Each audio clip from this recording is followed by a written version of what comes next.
John here. Going to try reading a passage from The Royal Path of Life. This is the 1885 copy. It's 2018 as I am reading this. She's a little tattered. But this chapter is known as Truth.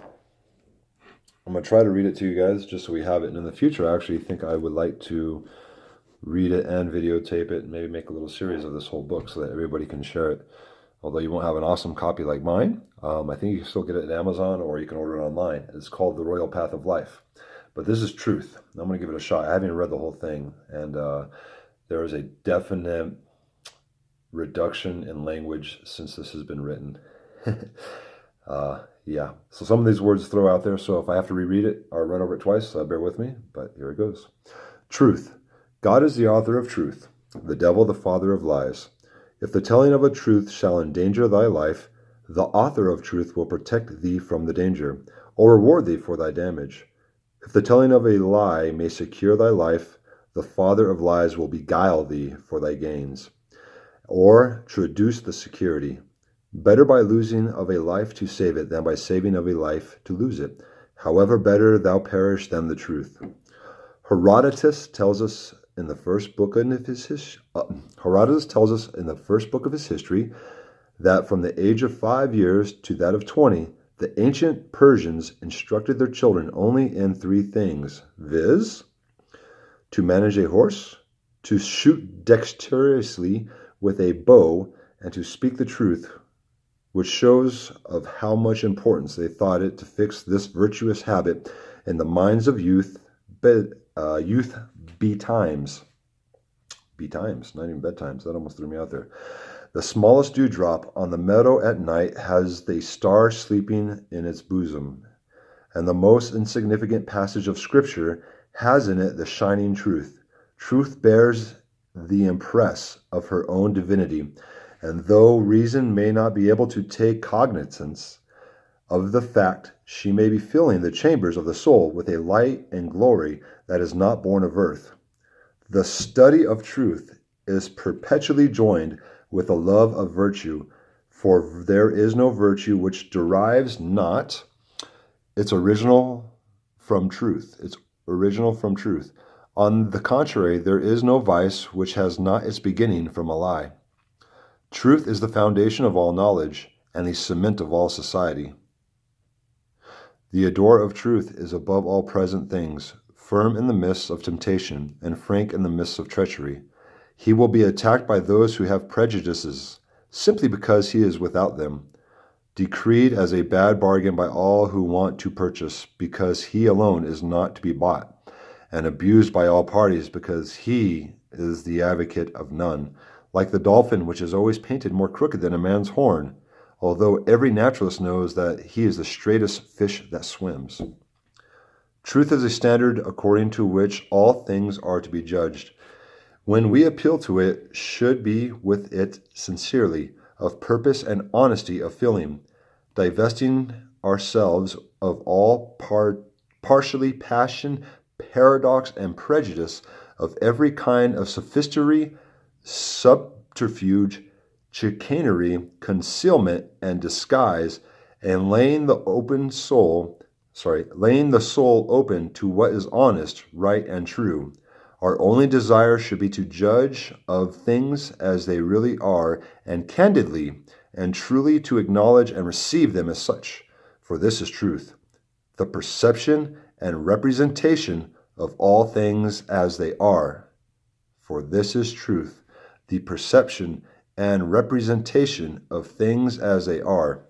Truth divine in its nature and pure before heaven is the foundation of all human excellence, the keystone of all sincere affection, and the seal of true discipline. With the Good Shepherd, it is impossible to love one who is truthfulness we cannot confide, or to slight one whose words and purposes and actions are without dissimulation.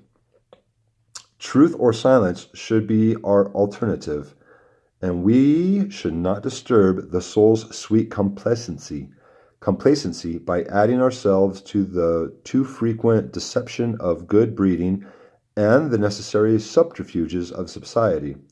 Good breeding needs not to be sustained or appreciated through falsehood or affection, and a social system which involves the practice of a subterfuge is wrong in its basis and corroding, corroding,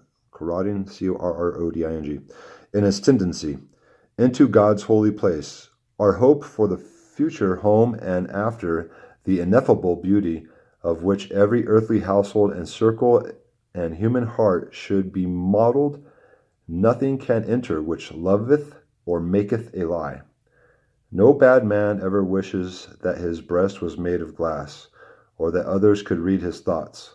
But the misery is that the duplicities, the temptations, and the infirmities that surround us have rendered the truth, and nothing but the truth, is hazardous and contraband.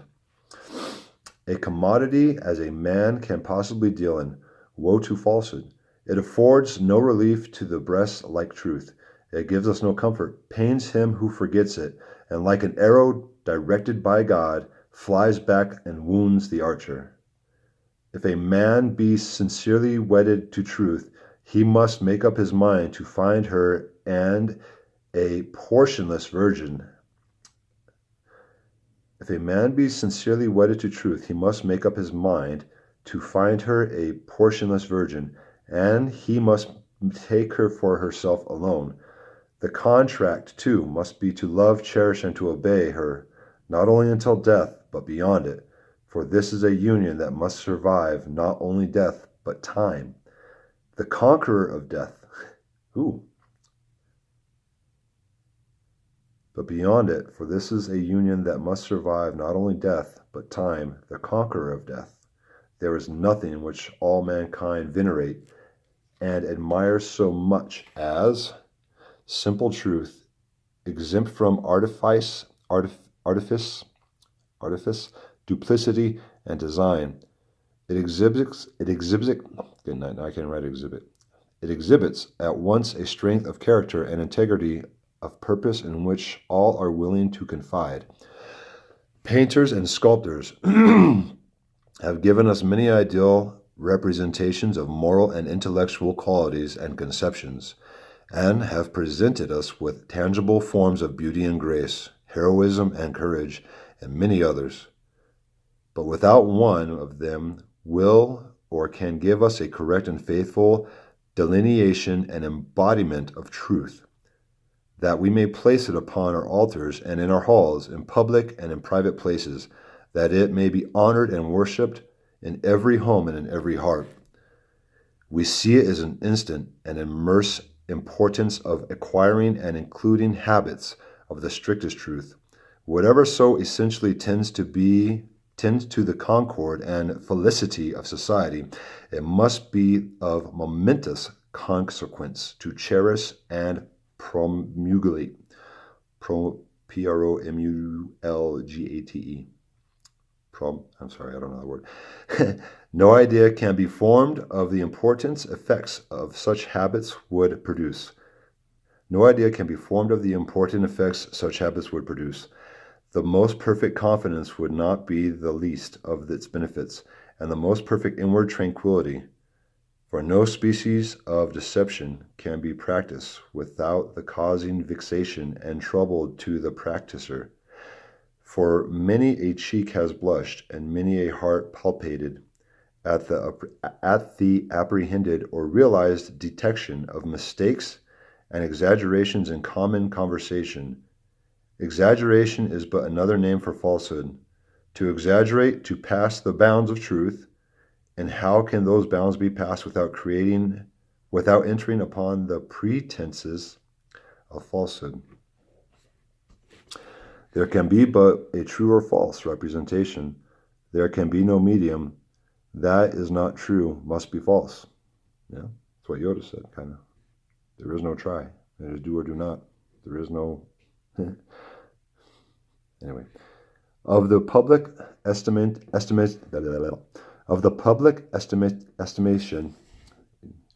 in which truth is held, we have numerous examples.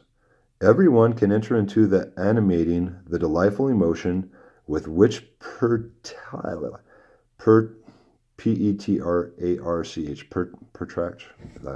must have received the gratifying tribute of public applause when on his appearing as witness in a cause and approaching the tribunal to make the accustomed oaths, it was informed that such was the confidence of the court in his veracity, he would not be required to take the oath. His word was sufficient.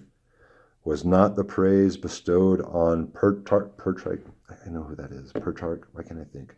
A tactic avowal that veracity, such as his, was rarely known. Nothing can be more easier than to speak the truth. The unwise, the poor, the ignoble, the youthful can all equally practice it. Nothing can be more difficult than to speak falsely. The wise, the rich, the great, the aged have all failed in their attempts. It would not be easy. It would be an easy road to distinction, to be preeminent in and adherence to truth. We could enumerate many, many besides Pertrarch. I can't say his name, Pertrarch. I can't think of his name. Who have acquired respect by it among their fellow citizens and celebrate it into the page of history. Can there be offered a more obtainable, a more gratifying, a more noble object of emulation to the youthful heart? After that, we go to judgment. Good night. There it is. The truth from the Royal Path of Life, my 1885 edition. Become the greatest version of yourself.